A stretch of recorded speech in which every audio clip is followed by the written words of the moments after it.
जो भाई भाव में आज गृह रेशन कार्ड काटा नहीं आम मुलतवी प्रस्ताव देलु।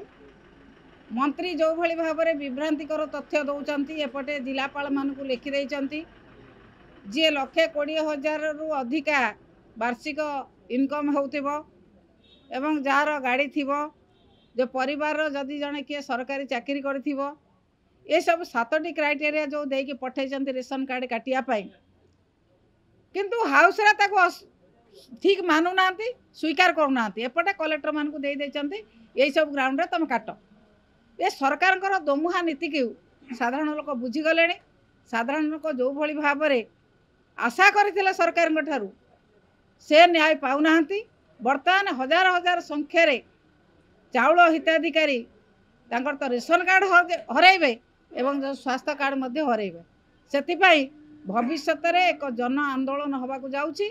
आपण माने समस्ते जानते रेशन कार्ड एवं स्वास्थ्य कार्ड लोकंकर केते आवश्यकता से आवश्यकता को पूरण न करी मंत्री महोदय आज खाली असत तथ्य गुड़िक गृह दे गृह को विभ्रांति करछंती एवं लोक को विभ्रांति करछंती। सरकार ठीक भाव में जदि शिशु मान को न्याय दियंते एवं शिशु मान को खोजिक आनी पारंते एक कथा कहीं उत्तर दियंते से जदि से तो कहते आमे सब कथा करदेबू।